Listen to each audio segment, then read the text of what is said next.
What if I told you that you have exactly 81 days to hatch, and if you don't, your very soul is going to rot like a bad egg left out in the sun? Yeah, that is a pretty intense visual right out of the gate. I mean, it really is. Today, we are unpacking a mystical framework that claims human beings aren't actually people yet. We are basically unincubated cosmic eggs. Which is just such a wild, fascinating concept to dive into. It really is. So welcome to the deep dive, everyone. Our mission today is to explore a truly fascinating, highly mystical text titled Chapter of Celestial Cultivation, Article 8. Listen to the ethereal sound. Awaken to the intrinsic Zen harmony. Right, and this is written by Xu Feng with the translation edited by Yu. Yeah, and I have to tell you, it is a wild ride of a document. It just completely flips how we view human existence. It's an incredibly visceral text. I mean, it completely strips away all the grandeur of human civilization, all of our history, all our technological progress. All the stuff we are so proud of, basically. Exactly. It reduces us to pure, unrealized potential just waiting in a womb. To give you some context on what we're looking at today, this is essentially a guide to profound spiritual metamorphosis. Right. It requires the reader to abandon all thought, abandon all desire, and prepare for the birth of what it calls a celestial fetus. And before we go any further, we should just make it completely clear to you listening that we are exploring the philosophical and metaphorical ideas presented in this source material. Yeah, for sure. We aren't here to endorse a specific religious viewpoint or spiritual doctrine. Right. We're just looking at this as a fascinating framework of ideas, like a lens to view human consciousness. So, okay, let's unpack this, because the text doesn't actually start with eggs. No, it doesn't. It starts with this massive departure. Exactly. It asks you to imagine for a second that you are taking off from the ground. You are soaring over mountain barriers and traversing watery divides. Sweeping right past the whole vast, chaotic expanse of the entire mortal world. Right, until you enter a space of boundless silence. You are just completely untethered from everything that makes up our normal day-to-day reality. In this place, the author describes the human realm literally ceases to exist. It's just gone. Completely. Time vanishes without a trace. Space vanishes. You can't see the sun. You can't see the moon. Almost like floating in deep space, right? The noise of all human history just fades into absolute nothingness. Yeah, the text even says you can't even find your own shadow. Which is such a striking image. The only thing left flowing in this serene freedom is the awareness of life itself. But that, of course, brings up a massive logical problem. Right. If we are leaving the entire physical world behind, losing our shadows, and entering this absolute boundless silence where time and space don't even exist, what exactly are we supposed to be doing there? Well, you're waiting. Just waiting. Yeah, according to the framework, once you reach that state of stillness, your only job is to wait for the descent of an ethereal melody. Okay, so we're listening for music. You are waiting to listen to something that completely defies earthly description. Yeah. Which is why Xu Feng uses this massive process of elimination to try and describe it. It sounds like trying to describe an entirely new color to someone who has never seen anything but black and white. Oh, that's a great way to put it. Thanks. I mean, it can only really be defined by the negative space of what it isn't. The writing says, stay calm, the music is coming, but it's not the wind combing through the bamboo. Right.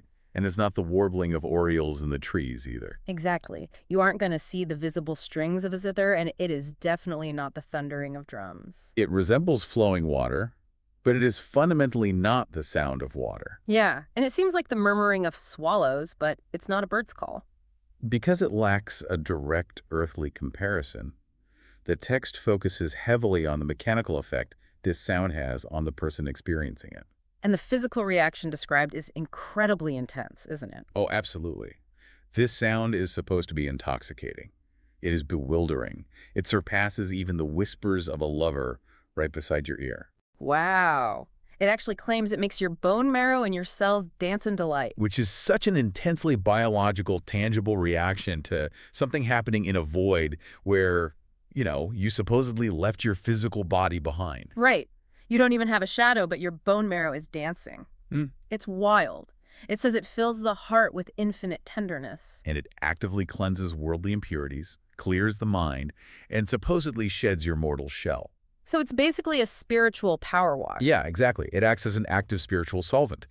Listening to it isn't a passive experience at all. It's doing something to you. Right. It is a mechanism that dissipates confusion and unveils profound, inexpressible truths, basically granting you entry into the celestial realm. Okay, but I have to push back on this entirely. Sure, go for it. I mean, sure, the framework claims this music cleanses impurities, but from a modern psychological standpoint, how do we know we aren't just hallucinating it? That's a very fair question.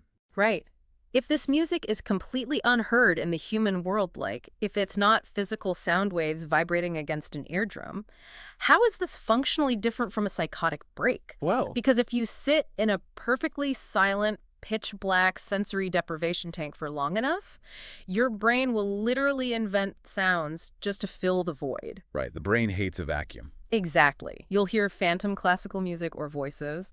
So how does this philosophy differentiate an ethereal melody from just, the desperate static of a bored human brain? What's fascinating here is how the text explicitly addresses the mechanics of this sound to counter that exact skepticism. Oh, it does. Yeah, it states outright that this ethereal music is not heard through physical ears.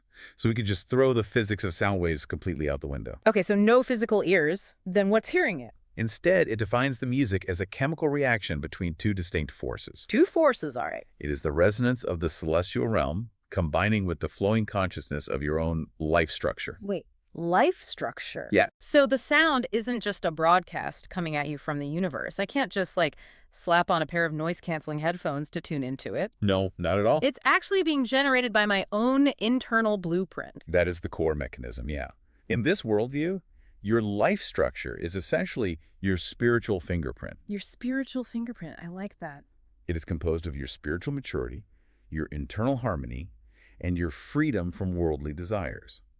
The text asserts that the more perfect your internal structure is, the more beautiful the sound will be. Okay. So what if my internal structure is kind of a mess? Well, if your internal structure is chaotic, full of greed, anxiety, pettiness, you aren't going to hear a celestial symphony. You might just hear that static you mentioned earlier. Wow, okay.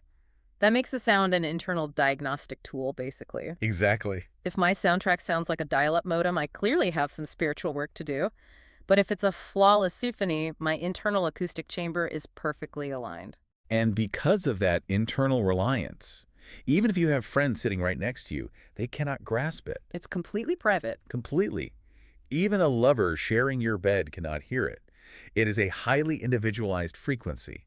It is the authentic essence of life itself, manifesting uniquely for your consciousness. But this raises a huge practical issue for the listener, I feel like. How so? If this sound is entirely internal and dependent on my own chaotic life structure, I need a blueprint for how to actually access it. Where do I start? Well, Chwesing doesn't just leave us in the dark there. The text outlines 3 distinct environments or levels for accessing this frequency. Okay, good. So it's a step-by-step thing. It is regression of listening, yeah. It starts firmly in the physical world and slowly forces the practitioner to untether into the purely spiritual. Let's look at that first level, which is called the surface layer. This is the most accessible point of entry, right? Right. You can apparently hear this surface layer of the intrinsic Zen melody in beautiful, natural, or romantic physical settings. And the examples given are incredibly poetic. It talks about being amidst flowers under the moonlight or sitting beside a murmuring brook. It also mentions being in the land of tenderness or standing out in the vastness of the mountains. This implies that the external environment acts as a vital catalyst, doesn't it? It definitely does. When your life structure is still too unrefined to generate the sound in a vacuum, a beautiful, tranquil setting in the physical world essentially acts as a tuning fork. A tuning fork, that makes a lot of sense. It quiets the external noise and provides a harmonic baseline so you can begin sensing that deeper internal resonance. It's kind of like tuning an old vintage radio. Oh, yeah. When you first turn it on, you just hear the loud, obnoxious static of the modern physical world, the traffic, the emails, the stress. That's all the noise. Right. Yeah. But by putting yourself in a moonlit forest, you are turning the dial. You aren't creating a new signal. You are finally locking onto a frequency that was broadcasting the entire time, just buried under the static. That's a perfect analogy. But this raises an important question, though. What happens when you leave the forest? Because you can't live in the forest forever. Exactly. Moonlight and brooks are still external dependencies. What happens when a winter storm traps you inside, or you have to commute through a noisy city? You lose the signal. Right. The text argues that To truly harness this sound, you have to untether it from physical beauty entirely. Which forces us into the second level, the deeper layer. And this requires a completely different mechanism. It does. To hear the deeper layer, you need utter tranquility, but you have to manufacture it yourself. The writing states you must be untouched by dust, with a mind totally free of distractions and lost in deep meditation. You have moved past needing the external catalyst. You are generating the tranquility entirely within the architecture of your own mind. And the dust mentioned here is a pretty common metaphor, right? Yes, dust is a common metaphor in Eastern philosophies for worldly concerns, attachments, and anxieties. So shutting out the dust means your life structure is now strong enough to isolate the ethereal melody without a physical mountain or a murmuring brook to assist you. Exactly. You are holding the frequency on your end. And then we reach the third level, the ultimate tier, the heavenly layer. This is where things get really profound. Yeah, this is where the sensory deprivation void from the very beginning of the deep dive comes back into play. Right. To hear this final layer, the soul must actually leave the body. There is no self and there is no form. Divine light flashes, and you reach a state where there is neither beginning nor end. Only in that state of complete ego death can you hear the full, unadulterated, ethereal music of heaven. You have moved from a peaceful physical setting to deep internal meditation, to a complete separation from the mortal framework. And the text points out that hearing this ethereal harmony at any of these levels is a massive milestone. It is described as the dawn of hope and the very first step on the path to immortality. It represents this mind-bending concept of presence within absence and absence within presence. You're hearing something that doesn't physically exist, which basically proves the existence of something far greater. Right, you cannot record it on a microphone. You cannot hum it to a friend. It's yours alone. But hearing the sound, as beautiful and transformative as it is merely the catalyst. It is not the end goal. Wait, it's not the end goal? No. Once you hear it at those deepest levels, a biological and spiritual clock basically starts ticking. Here's where it gets really interesting. To explain the actual function of this melody, the author pivots from this highly abstract poetic language of wind and zithers to a surprisingly tangible biological analogy. It's one of the 8 great mysteries of life, as the text calls it. Right. And the mystery revolves around an egg. Sweffing introduces a wild premise here. Earth is literally a womb. Yes. It's not a planet, it's a cosmic incubator. And humans, we are unincubated eggs. It forces a massive perspective shift, doesn't it? It completely does. It strips away our ego as the apex predators of this planet. We aren't fully formed beings. We are just biological and spiritual potential, trapped in a shell, waiting for the right conditions to develop. The real aha moment here isn't just about finding peace and quiet, it's about the terrifying danger of spiritual stagnation. Yeah, the consequences are severe. The text points out a harsh reality of nature.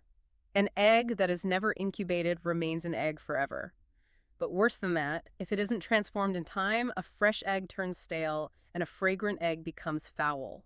So if you just passively exist in the human world, if you go to work, pay your bills, scroll on your phone, and never actively engage in tuning your life structure to that ethereal sound, you don't just stay stagnant. You actively ride. Exactly. Yeah. Quiet meditation isn't presented as a trendy relaxation technique here. It is an active biological necessity to keep your soul from going foul. So how do we avoid rotting?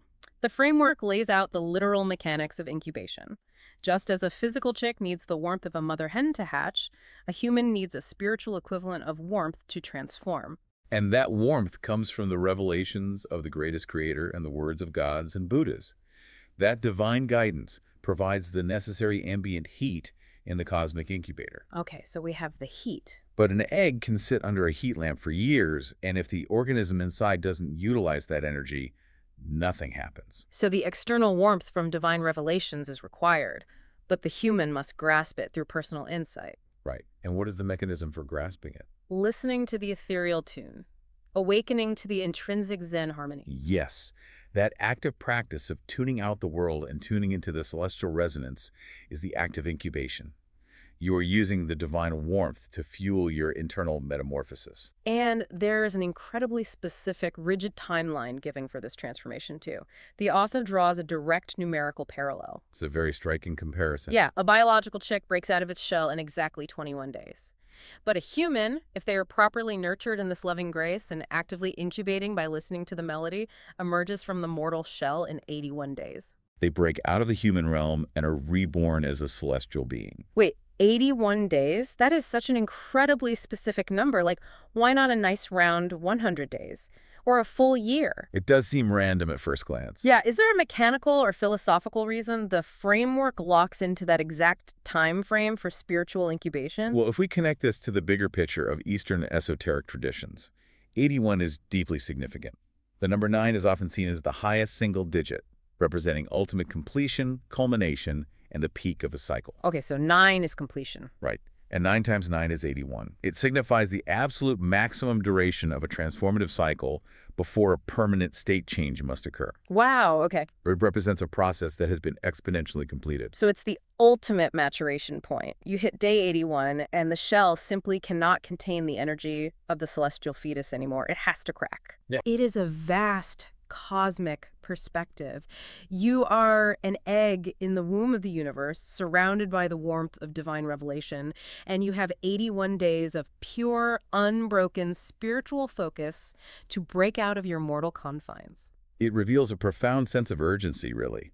The entire purpose of your existence on this rock is to utilize the divine warmth, tune into the ethereal sound, and hatch. The sound is the mechanism that keeps us from going foul in a world that is fundamentally designed to be outgrown. Yes, beautifully said. Well, to drive this point home, the author wraps up the entire text in a way I honestly did not see coming. It's quite the pivot. It really is. We have been soaring over watery divides, talking about celestial fetuses, ego death, and cosmic eggs. And to ground this massive ethereal concept, we are hit with a highly unexpected, almost jarring pop culture reference. It is a brilliant rhetorical pivot, though. After pages of describing things that cannot be seen, touched, or explained by earthly logic, the reader is given a concrete directive using a familiar cultural touchstone. Yeah, the author brings up an old classic Chinese movie called Tunnel Warfare. In this film, the characters are fighting a guerrilla war, and there is a very famous pragmatic line where a character says, "Our tunnels are right here in the house, go ahead and find them." It's a line about hidden advantages. Exactly. The secret paths to victory aren't miles away in some mystical fortress. They're literally right under your nose, embedded in the mundane architecture of your everyday surroundings. You just have to know how to look for them. And Shui Feng adapts this cinematic quote to deliver the final overriding message of the text. The adaptation reads, "The mysteries of life lie within the sound. Go ahead and find them." Meaning, you don't need to climb a physical mountain to find enlightenment. Right, you don't need to fly to a monastery. No. The tunnel out of the mortal realm, the mechanism for your cosmic incubation, is already inside your own life structure. It is broadcasting right now. Go ahead and find it. So, what does this all mean? When we look at all these pieces together, the boundless silence, the indescribable melody, the very real threat of the rotting cosmic egg, and the movie quote, what is the core takeaway for someone navigating a modern life filled with emails, traffic, and constant noise? Well, the synthesis here is profoundly relevant. Regardless of whether you interpret the framework as literal spiritual physics or as a deep philosophical metaphor. What's the main takeaway then? The core message is about the absolute biological necessity of turning inward. We live in a society that constantly demands our attention outward. Yeah, we are completely obsessed with the external dust. Exactly. But true growth, true incubation, only happens when we sever that external reliance.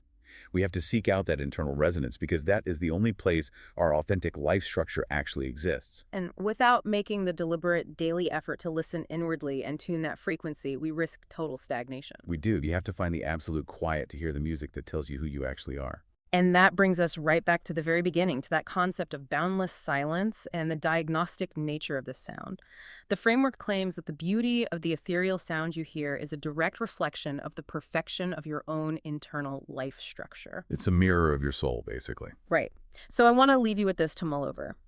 If you were to stop what you are doing right now, turn off this deep dive, step completely away from the noise, and sit in absolute crushing silence, what would your internal soundtrack actually sound like? Is it a harmonious, ethereal melody of a soul actively intubating towards something greater? Or is it just the chaotic, deafening static of daily anxieties waiting for you to finally tune them out?